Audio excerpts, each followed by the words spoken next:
Hi, it's Caleb with Territown RV. I'm here at a used 2011 Open Range 340 FLR, and we're going to do an orientation. We'll start here in the front with your power tongue jack.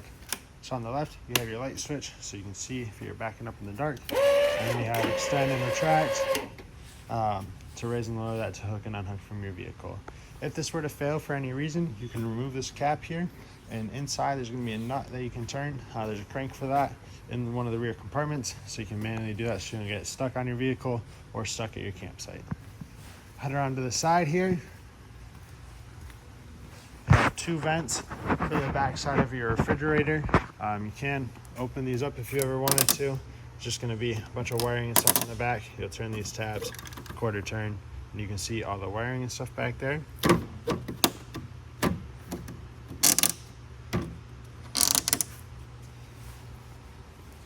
Then we have your water heater.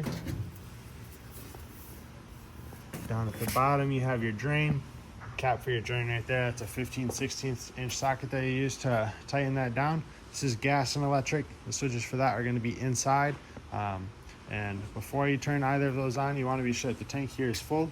To do that, pull on your pressure relief valve and water will come out of there, and then you're good to turn it on. Either gas or electric. For gas, you need your propane on. For electric, you need 110 power. You can have both of those on at the same time. That's actually going to be your most efficient way of heating, because you have both heating elements going. Otherwise, you can do one or the other. I recommend if you're staying at a campground and you have power hookup, just run it off of electric, because you're not paying their electric bill. So that way you don't use any of your propane. Then here you have your 50 amp power hookup. I do recommend you use a 50 amp surge guard with this, just to help protect the electronics on the unit in case of a power surge. It's a lot cheaper to replace the surge guard than it is to diagnose and repair all the electrical on here. Then we have the furnace exhaust here with the bug screen over top of it. That's just going to blow out hot air when you're running your furnace, so you want to be sure you don't block it or touch it. And then we have your docking station here. So up at the top, you have 110 outlets and input for satellite hookups if you were to get a satellite dish. You have your fresh water connection here, which is where all your water is going to go through. And based off of what system you're going to run is how you're going to orient these valves here. So for the to fill your freshwater tank, you'll turn all your valves to the right like that. Hook your hose up here, and that's going to fill your freshwater tank. Once your freshwater tank is full, you'll go to pump city. So you'll match the valves up to that, like so. You'll turn your water pump on, and that's going to draw the water out of your freshwater tank and create your water pressure. If you are hooked up to city water, once again, have your water hooked up to here, have that on all the time. You'll keep your valves like this. To bypass your water heater, you'll have your valves like that. That is if you don't want to use your water heater at all. And then for winterization, you'll turn all your knobs down, and you'll actually use this port here. This slides off of here, and you'll thread your hose on there. The other end of your hose goes into your jug of antifreeze. You'll turn your water pump on, and that is going to draw that. You'll turn your valve here on top to line up with that so that it draws from there. And that'll be how you winterize the unit. Then you have two slide valves there that are going to come out of your drain. So gray on the left, black on the right. So when you go to drain those, you do want to do it in a specific order. You'll go black tank first, pull that, let that drain out. Then you'll pull your gray tank. The gray dirty sink and shower water is actually going to help to rinse the black toilet water out of the end of your hose here. And then once that gray is done emptying, close it. You'll leave your black open, and then you have a black tank flush right here. So you hook your hose up to that, and that'll actually spray into your black tank and rinse it out, and get rid of most of the waste that's left in there, and help to clear off your sensors a little bit so you can get more accurate readings on the tank. Run water through there for 5 or 10 minutes, turn it off, and then close your slide valve, put your sewer cap on, and you are all set there. We have a big storage compartment here. It goes all the way through to the other side. This is that crank I was talking about for your for the tongue jack up front, so you can manually operate that. And you can see this goes all the way through. You do have some access panels in there to some wiring and holding tanks, things like that. In the back, you have one of your two trays of 20-pound propane tanks. So there's two tanks here, two tanks there. So you have a lot of propane on board. These sliders, you just pull or slide the tab there and pull it out like so. You have a regulator in the middle that's going to allow you to switch between the two tanks. Whichever way this is pointed is the tank you're using. Once one tank goes empty, just point it towards the other tank. And that'll work the same on that other set there for that one as well. You have your spare tire back here. Battery box is also here. You ladder up to the roof. The roof is fully walkable. We recommend you get up there once a year to check your seals. Make sure there's no cracks, gaps, tears, anything like that up there. And we also recommend you treat the roof once a year with a rubber roof cleaner and conditioner. Just spray that on, scrub it in, and rinse it off, and that's going to help keep the roof cleaner and keep the membrane from drying out. Have access to these propane tanks from the side here. Same thing with that tray. And then this is that other side of the passenger storage. We have your starter kit over here. So there's a 50 amp to 30 amp adapter, a 30 amp to 110 adapter, a 10-foot starter sewer hose, and a 25-foot freshwater hose there for you. And that should be everything outside. We'll work our way inside here. Get everything opened up. As you can see, this is what it'll look like with the slide outs in. There's not a lot of space, but right here is your control board. So these 5 switches here on the top, those are all light switches. These are outside light switches. And then you have a switch to switch between black 1 and black 2. You only have a single black tank on here, so you only have to worry about having this on black 1. You have the switches here for water heater and gas, water heater and electric. Once again, you can run both of those at the same time if you'd like. Switch for your water pump here. All your slide out controls. So slide out 1 is going to be your rear bedroom slide out. So we'll hold that down until it's fully extended. So that's fully extended there. Slide out 2. It's going to be the kitchen.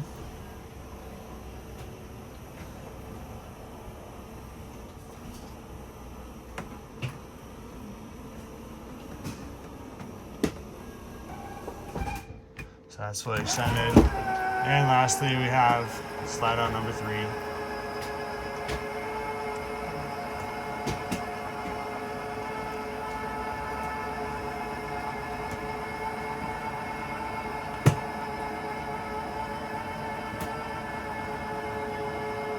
So that's going to open that up.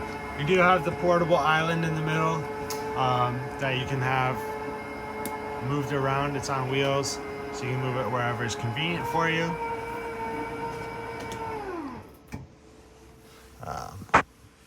And then up in the corner here, you have your monitor panel, so you can check the levels of your battery, fresh tank, black, gray, and gray 2. And then control for your vent fan, which is going to do that vent up in the middle there. So you can turn that on and off and raise and lower the lid. You have the awning control here, the outside awning. So you hold down awning out, and that'll start to extend itself out. Unfortunately, we don't have enough room to fully extend it, but you just hold that down until it's fully extended. You'll see a little flap of fabric that hangs down at the end of the awning tube. That's your indicator that it's fully extended. And this dial here is to switch between your inside and outside speakers. All the way to the right is inside, all the way to the left is outside, middle turns them off.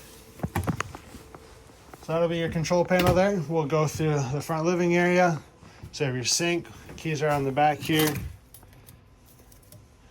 for you. We have some lights on here. We have the range, so 3-burner stove top up top. It just have igniter on it, and then your oven. You'll have to manually light the oven there. To light that, you'll push and hold on the pilot light. The pilot is going to be in the very back of the oven. You'll light that with matches or a lighter. Once that's lit, set your temperature there. Then you have the light and fan, microwave. We have a refrigerator here. This is gas and electric. Right now it's on auto. So on auto, it'll switch between the two based off of what source is available. It prefers electric. So if it can find electric, it'll go off of that. If it can't find electric, if you're not plugged into shore power, it'll switch over to gas. Otherwise, you can run it on gas only. This light will flash if it fails to light. And then the middle is obviously off. And you'll set your temperature on the right there, 5 being the coldest. A couple more lights up here. We'll get those turned on. Have sofa and the 2 recliners. You see how they're sideways right now? That is so that they can clear the slide outs when those come in. Obviously, once the slides are open, you can unstrap those and move them around and set them up as you like. Have the table and chairs here. TV entertainment area up front or on the side. And then carbon monoxide detector down there. We'll work our way into the back, into the bathroom here. Let's get a light on. There's the toilet with the foot pedal flush. Halfway down brings water into the bowl. All the way down is going to flush that into the tank. Have shower door here with the lock on it. Just unlock that. But you'll keep that locked for travel so that door doesn't pop open. Vent with a fan up top here. This one you manually open. And you turn that on and off. This does have a max air cover on it. You see that's what that little vent looking thing is back there. So that cover that goes over top, so you can keep this vent open all the time if you want. That'll allow you for a little better ventilation. Then we have the rear bedroom, which turn the light on. And here. And we'll get this one as well. So you have the bed here. There is a little bit of storage underneath there. It's a little hard to pick that up. We have the antenna for the TV. Rotate that as you want. It's got a little arrow on it. Make sure that arrow is pointed forward when you're going on the road. And then you can turn your antenna power on and off here. Once that turns on, that powers up your antenna, obviously, and you'll get local channels wherever you're staying. You have an emergency exit window here. In case of emergency, pull the screen off, and then you can take your handle there, push it through the window, and you can exit through there. We have sliding storage up here, or closet door. Just make sure that that's latched down when you're going down the road for both sides, so that those don't slide around. And you do have another vent up here. This one does not have a fan in it, and you'll notice this sticker here, AC prep. So it's prep for a second AC here. That's what this cover is for. So if you were to ever get a second AC, it would take place of this vent. But that looks like thermostat is right behind the door here. So on the bottom here, you can change your fan mode between on and auto. When it's on, it's going to run all the time. On auto, it'll shut off once it reaches its set temperature. Then you can choose between AC, gas heat, electric heat, and then your fan speed low and high. So cool obviously is going to do AC, gas heat, or run the furnace, and then electric heat or run a heat pump, which you'll need one-time power for. And then you can set your temperature with the up and down arrows there. Now that's going to be everything inside here. Hope this video is helpful to you. If you have any questions, please feel free to reach out. We'd love to get them answered for you. And thank you for choosing Terry Tom RV.